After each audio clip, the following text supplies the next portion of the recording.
জুলা জুবাইর আপনাদের সাথে আছে। এই পর্যায়ে জাতীয় দৈনিকের শিরোনাম আপনাদের পড়ে শোনাতে চাই। প্রথমেই আমার হাতে রয়েছে সত্যের সন্ধানে নির্ভীক দৈনিক যুগান্তর। যুগান্তর তাদের প্রথম মূল পাতার বাইরে একটা বিশেষ মলাটাজ করেছে। সেই মলাটে তারা ফুটবল বিশ্বকাপ 2026-এর সার্বিক চিত্র তুলে ধরেছে, যেখানে ফাইনালের পুরো আমেজ আপনারা উপলব্ধি করতে পারবেন। উদযাপন, উল্লাস এবং আবেগের মুহূর্ত সবই কিন্তু প্রথম পাতায় তারা ভিন্নভাবে গুরুত্ব সহকারে ছেপেছে। এবার মূল কাগজের প্রধান পাতায় একটু চোখ রাখতে চাই, যেখানে শিরোনাম হয়েছে মাননীয় প্রধানমন্ত্রীকে দেখতে পাচ্ছি, এবং যেমনটি আপনাদের সংবাদেও জানাচ্ছিলাম যে শরিক দলের সাথে যুগপৎ আন্দোলনের যে শরিক দল, তাদের সাথে একটা আলোচনা হয়েছে মাননীয় প্রধানমন্ত্রী, তারই একটি মুহূর্তের কর্মর্দন অবস্থায় তাকে দেখতে পাচ্ছি। তারপর নিজেই শিরোনাম, জোট সঙ্গীদের সঙ্গে নৈশভোজে প্রধানমন্ত্রী, মত ভিন্নতা থাকতে পারে, কোনো বিভেদ নেই। তার পাশে প্রথম পাতার মূল শিরোনাম, মাইলস্টোন স্কুলের ট্র্যাজেডির পরও শিক্ষা নেই, অরক্ষিত আকাশ, নীরব কর্তৃপক্ষ। এবং উনি আজ কিন্তু 1 বছর হলো মাইলস্টোনের এই অনাকাঙ্ক্ষিত বাস্তবতার। উচ্চ সীমা ভেঙে গড়ে উঠছে 5 শতাধিক ভবন, জাল ছাড়পত্রেও স্থাপনা নির্মাণ, বেবিচকের চিঠির পরও দৃশ্যমান ব্যবস্থা নেয়নি রাজুক, এবং বিমানের নিরাপত্তা ঝুঁকি বেড়েছে, এভিয়েশন বিশেষজ্ঞের বরাত দিয়ে ছাপা হয়েছে, এবং চেয়ারম্যান বেবিচকের বরাতে ছাপা হয়েছে, ভবনগুলো চিহ্নিত করে রাজুকে চিঠি দিয়েছি। বেনজিরকে ফেরত দিতে সম্মত দুবাই, এবং দুলের লোভে ডেকে নিয়ে শিশু খুন, সাতক্ষীরায় অভিযুক্তকে পিটিয়ে হত্যা। ট্রমা কাটেনি নিঃস্ব অনেক পরিবার, 1 বছরেও মেলেনি ক্ষতিপূরণ, প্রকাশ হয়নি তদন্ত প্রতিবেদন, প্রধানমন্ত্রীর দিকে তাকিয়ে ভুক্তভোগী। রুবাইদা নূরের একটি ছবি দেখতে পাচ্ছি। শিপন হাবিব লিখছেন, মূলত রুনিয়া মাইলস্টোনে যারা আহত হয়েছে, অনেকে আছে যাদের চিকিৎসা চলছে 1 বছর ধরে, স্বাভাবিক জীবনে তারা ফিরতে পারেননি, তাদের একজনের ছবি এখানে। জিয়ার মামলা নিষ্পত্তিতে দ্রুত, ডাক্তারি সনদ চায় পরিষদ দফতর, এবং জুলাইয়ের স্লোগানগুলো ছিল এক একটি বারুদ, জুলাই আন্দোলনের নতুনত্ব। এই ছিল মোটামুটি আমার কাছে যুগান্তরের প্রথম পাতায়। শেষ পাতা 2 একটি শিরোনাম পড়ি। লাল কালিতে শিরোনাম, বদরগঞ্জে যমুনেশ্বরী নদী, রাজনৈতিক ছত্রছায়ায় মিলেমিশে বালু লুট, গড়ে উঠেছে 13টি অবৈধ বালুমহল, প্রতি রাতে 10 লাখ টাকার বালু বিক্রি, এবং খননে বদলে যাচ্ছে নদীর গতিপথ। পাহাড়ি ঢল, ভারী বর্ষণ, নেত্রকোনা ও শেরপুরে বিস্তীর্ণ এলাকা প্লাবিত। আসাদুজ্জামান কামালকে ফেরত চেয়ে দিল্লিকে চিঠি, সাংবাদিককে পররাষ্ট্র প্রতিমন্ত্রী। এবং চট্টগ্রাম ও বান্দরবানে 800 সড়ক ও 213 সেতু ক্ষতিগ্রস্ত, টানা বর্ষণে পাহাড়ি ঢল ও ধসে। এই ছিল রুনি আমার কাছে। ধন্যবাদ জুবাইর তোমাকে। আমার হাতে আছে দৈনিক ইত্তেফাক থেকে যে শিরোনামগুলো আপনাদেরকে পড়ে শোনাতে চাচ্ছি। প্রথমেই তারা আসলে যেটাকে বড় করে শিরোনাম করেছে সেটা হচ্ছে বিশ্বকাপকে ঘিরে হাসছে স্পেন, কাছে আর্জেন্টিনা। এবং তারপরে প্রধানমন্ত্রীর বরাদে ছাপা হয়েছে শ্রমিকদের অধিকার সংরক্ষণকে সর্বোচ্চ গুরুত্ব দেয়া হচ্ছে।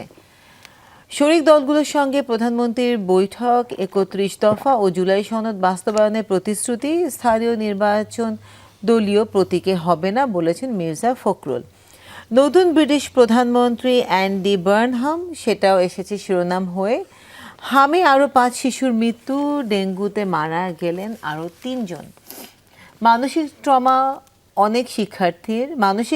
অনেক শিক্ষার্থী।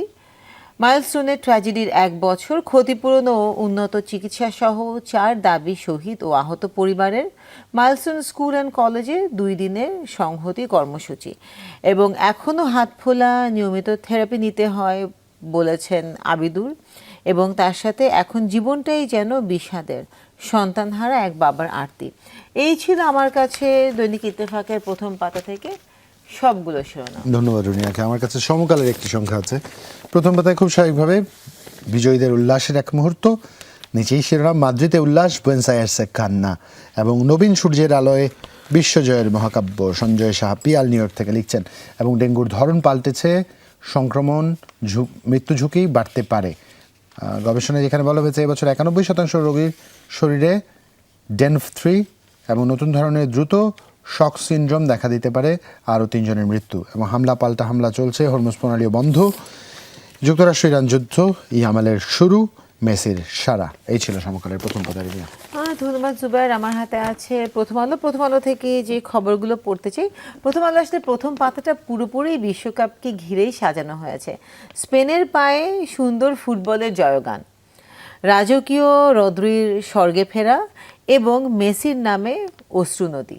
এই হচ্ছে তাদের ফুটবল বিশ্বকাপকে ঘিরে শিরোনামগুলো। সরকার পরিচালনায় শরিকদের পরামর্শ নেবে বিএনপি, শরিকদের সঙ্গে বৈঠকে বলেছেন প্রধানমন্ত্রী। এবং তার সাথে হামলা মামলা দখলের চেষ্টায় ভালুকার সংসদ সদস্যের নাম এবং সৌদি আরবের বিরুদ্ধে নৌ অবরোধের ঘোষণা হুতিদের। এই ছিল আমার কাছে প্রথম আলোর প্রথম পাতা থেকে সবগুলো শিরোনাম। আমার কাছে বণিক বার্তা আছে, কালবেলা আছে, ডেইলি স্টারও আছে রুনিয়া। মোটামুটি কালবেলার প্রথম পাতার শিরোনামটা একটু ব্যতিক্রম, যেখানে তারা বলছে সাবমেরিন কেবল নিয়ে চীন যুক্তরাষ্ট্র লড়াই, রাজনৈতিক প্রভাবে বিতর্কিত লাইসেন্স, বেসরকারি সাবমেরিন কেবল লাইসেন্স। এবং এখানে চুম্বক অংশে একটু পড়ে শোনাতে চাই। লাইসেন্স দেওয়ার কথা একটা, দেওয়া হয় 3টা। সামিট, সিডিনেট ও মেটাকোর পেয়েছিল লাইসেন্স, মালিকানায় ছিল আওয়ামী ঘনিষ্ঠ প্রভাবশালী সিন্ডিকেট। সাবেক রাষ্ট্রপতির প্রভাবে মেটাকোর এবং নাফিস আরাফাতের প্রভাবে সিডিনেট, এবং শর্তভঙ্গ করে গঠন করে কনসোর্টিয়াম। নির্মাণ কাজেও বিতর্কিত চীনা কোম্পানির সঙ্গে চুক্তি। 5 আগস্টের পর ঝুঁকি এড়াতে মালিকানায় নেওয়া হয়েছে বিএনপি ঘনিষ্ঠদের। এখানে বিস্তারিত চুম্বক অংশে প্রথম পাতায় কালবেলা কিন্তু তুলে ধরেছে, পড়ে দেখতে পারেন। এবং প্রথম পাতায় একটি বিজ্ঞপ্তিও ছাপা হয়েছে বাংলাদেশ সড়ক পরিবহন কর্তৃপক্ষ বিআরটি এর পক্ষ থেকে, যেখানে বলা হয়েছে হুটার, হাইড্রোলিক হর্ন, অন্যান্য অননুমোদিত হর্ন মোটরযানে ব্যবহার না করা সংক্রান্ত জরুরি বিজ্ঞপ্তি দেওয়া হয়েছে। এই ছিল আমার কাছে কালবেলার প্রথম পাতার শিরোনাম রুনিয়া। ধন্যবাদ। শুধু আসলে মানে যদি ওয়ার্ল্ড কাপের পর তার অনেক ইনফরমেশন আমাদেরকে জানতে ইচ্ছে করে, তো সেখানে দেখা যাচ্ছে আসলে স্পেনের ভাগ্যটা এবার মানে সত্যি তারা সৌভাগ্যবান ছিলেন। বিশ্বকাপের পরেও তাদের ঘরে গেছে আরও তিনটে পুরস্কার। সেটার মধ্যে হচ্ছে সেরা তরুণ খেলোয়াড়, সেরা খেলোয়াড়ের মধ্যে তারা গোল্ডেন বল এবং সেরা গোলকিপার। এই 3টি পুরস্কার আসলে স্পেন নিয়ে এবং গেছে। রুনি একটা বিষয় বলতেই হয়, গোলকিপার যখন গোল্ডেন গ্লাভসটি রিসিভ করলেন, তার যে মার্জিত আচরণ এবং সবচেয়ে ইয়াংগেস্ট প্লেয়ার যিনি হলেন, young most player of Spain এবার পুরো ওয়ার্ল্ড কাপের টিমগুলোর মধ্যেই তার যে আচরণ এবং একই সাথে উল্লাস, নিয়ন্ত্রিত একটা উল্লাস, এটাও কিন্তু ব্যতিক্রম ছিল। এবং সবচেয়ে বড় বিষয় হচ্ছে খেলার পরবর্তীতে ফাইনাল খেলা খুব স্বাভাবিকভাবে একটা উত্তেজনা থাকবে প্রত্যেকটি দলের মধ্যে, এবং ডিফেন্ডিং চ্যাম্পিয়নদের মধ্যে জিতার সর্বোচ্চ তাগিদ থাকবে। এবং মেসির ক্ষেত্রে অনেকে যেহেতু ধরে নিয়েছেন এটা হয়তো তার শেষ ওয়ার্ল্ড কাপ, তার জন্য তাদের একটা আবেগ কাজ করবে। কিন্তু হাতাহাতির যে চিত্র আমরা দেখেছি, এটা বিশ্ব চ্যাম্পিয়নদের কাছে খেলা পরবর্তী এটা অনাকাঙ্ক্ষিত, কারণ ফেয়ার প্লে বলে একটা বিষয় ফিফা অনেক লম্বা সময় ধরে প্রমোট করে চলেছে, এবং সেই প্রমোশনের বাস্তব চিত্র যদি এই হয়, এটা দুঃখজনক। কারণ এই ওয়ার্ল্ড কাপ সিজন শেষ হচ্ছে, তারা কিন্তু যে যার মতো করে ক্লাবে খেলতে যাবেন, ক্লাবে সতীর্থ হবেন। এই যে একটা সম্পর্কের চির ধরা, এটা খুবই দুঃখজনক। এই তো।